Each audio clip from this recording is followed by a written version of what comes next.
السلام علیکم دوستوں، آج ہم قال والی حدیث کو پورا کریں گے۔ شروع کرتے ہیں۔ بسم اللہ الرحمن الرحیم۔ آپ صلی اللہ علیہ وسلم نے فرمایا، تو تم کعبے کے پاس ایک دن ضرور پہنچو گے، اس کا طواف کرو گے۔ حضرت عمر نے کہا، پھر میں حضرت ابوبکر صدیق رضی اللہ تعالیٰ عنہ کے پاس آیا اور میں نے کہا، کیا یہ اللہ کے سچے پیغمبر نہیں ہیں؟ انہوں نے کہا، بے شک ہیں۔ میں نے کہا، کیا ہم حق پر اور ہمارے دشمن حق پر نہیں ہیں؟ انہوں نے کہا، کیوں نہیں ہیں؟ میں نے کہا، ہم اپنے دین کو کیوں ذلیل کریں؟ ابوبکر رضی اللہ تعالیٰ عنہ نے کہا، بھلے آدمی وہ اللہ کے پیغمبر ہیں، اس کے حکم کے خلاف نہیں کرتے، اللہ ان کا مددگار ہے جو آپ صلی اللہ علیہ وسلم حکم دیں گے بجا لا، کیونکہ خدا کی قسم آپ صلی اللہ علیہ وسلم حق پر ہیں۔ میں نے کہا، کیا آپ صلی اللہ علیہ وسلم ہم سے یہ نہیں فرماتے تھے کہ ہم خانہ کعبہ کے پاس پہنچیں گے، طواف کریں گے؟ ابوبکر نے کہا، بے شک، لیکن آپ صلی اللہ علیہ وسلم نے کیا یہ کہا تھا کہ اسی سال ہوگا؟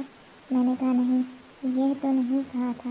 انہوں نے کہا، تو ایک دن تم کعبے کے پاس پہنچو گے، طواف کرو گے۔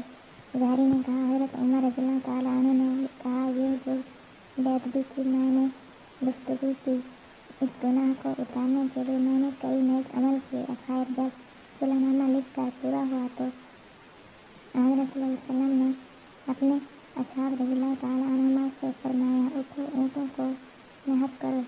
شرمگاہ کوئی یہ سن کر نہ اٹھا، یہاں تک کہ 3 بار آپ صلی اللہ علیہ وسلم نے یہ فرمایا۔ جب کوئی نہ اٹھا تو آپ صلی اللہ علیہ وسلم بی بی ام سلمہ رضی اللہ تعالیٰ عنہا کے پاس گئے اور ان سے لوگوں کی شکایت کی۔ ام سلمہ رضی اللہ تعالیٰ عنہا نے عرض کی، یا رسول اللہ، کیا آپ چاہتے ہیں کہ لوگ ایسا کریں؟ تو ایسا کیجیے کہ آپ صلی اللہ علیہ وسلم کسی سے کچھ نہ کہیے، اٹھ کر اپنے اونٹوں کو نہر کر ڈالیے اور حجام کو بلوا کر حجامت بنوائیے۔ آپ صلی اللہ علیہ وسلم اٹھے اور کسی سے بات نہیں کی، اپنے اونٹوں کو نہر کیا اور اصلاح ساز کو بلا کر سر منڈایا۔ جب لوگوں نے آپ صلی اللہ علیہ وسلم کو ایسا کرتے دیکھا تو سب اٹھے اور نہر کیا، ایک دوسرے کا سر مونڈنے لگے، قریب تھا کہ ہجوم کی وجہ سے ایک دوسرے کو ہلاک کریں۔ خیر اس کے بعد چند مسلمان عورتیں آپ صلی اللہ علیہ وسلم کی خدمت میں حاضر ہوئیں۔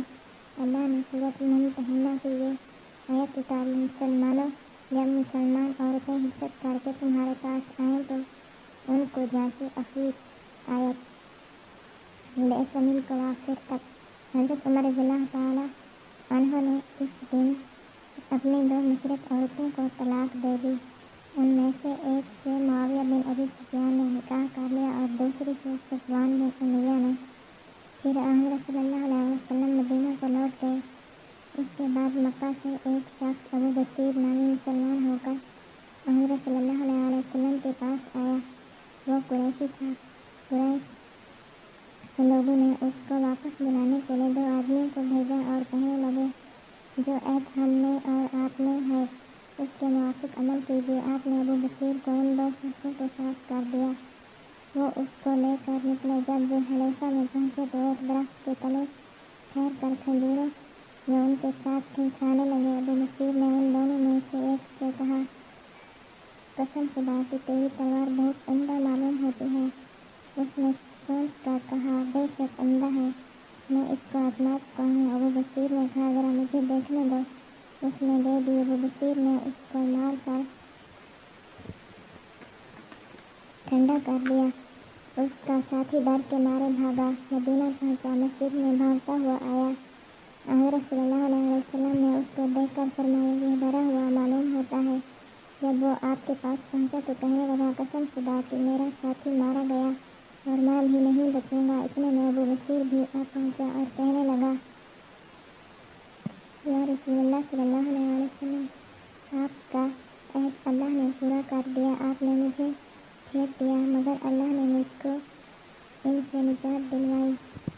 یہ سن کر آپ صلی اللہ علیہ وسلم نے فرمایا، مادر بختہ لڑائی بھڑکانا چاہتا ہے، اگر کوئی اس کی مدد کرے۔ یہ سنتے ہی ابو بصیر سمجھ گیا آپ صلی اللہ علیہ وسلم پھر اس کو لوٹا دیں گے اور سیدھا نکل کر سمندر کے کنارے پہنچا۔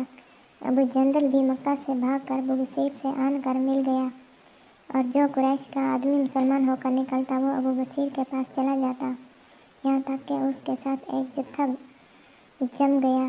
انہوں نے قسم خدا کی یہ شروع کیا کہ قریش کا جو قافلہ شام کے ملک کو آ جاتا اس کو رستے میں وہ روکتے اور لوٹ مار کرتے۔ آخر قریش نے مجبور ہو کر حضرت صلی اللہ علیہ وسلم کو اللہ اور ناتا رشتہ کی قسمیں دے کر کہلا بھیجا کہ آپ ابو بصیر کو بلا بھیجیں اور آپ سے جو شخص مسلمان ہو کر آپ صلی اللہ علیہ وسلم کے پاس ہے اس کو امن ہے، آپ صلی اللہ علیہ وسلم واپس نہ دیجیے۔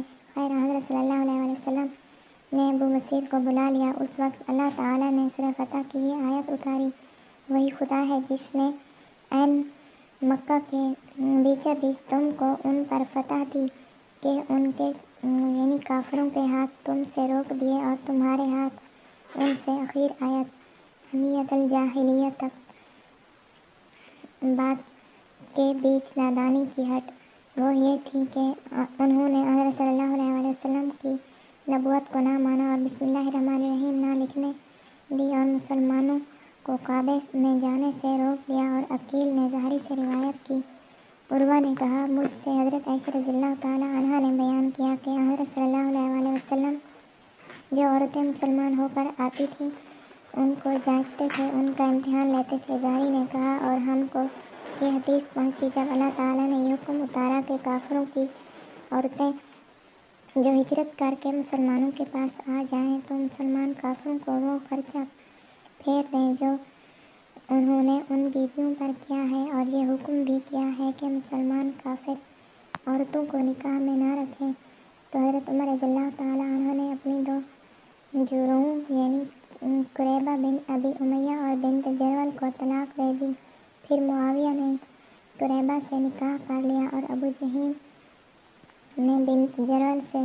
اس کے بعد ایسا ہوا کہ کافروں نے اس خرچہ کے ادا کرنے سے انکار کیا جو مسلمانوں نے اپنی عورتوں پر کیا تھا۔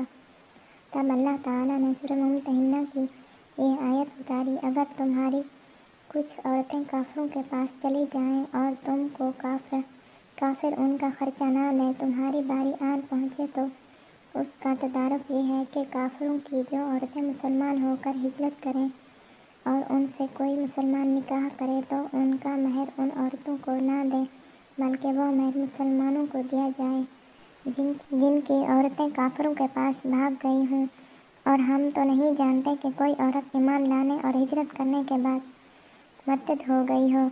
اور ظاہری نے کہا، ہم کو یہ حدیث پہنچی کہ ابو بصیر بن اسید ثقفی مسلمان ہو کر مدت صلح کے اندر حضرت صلی اللہ علیہ وسلم کے پاس آ گیا۔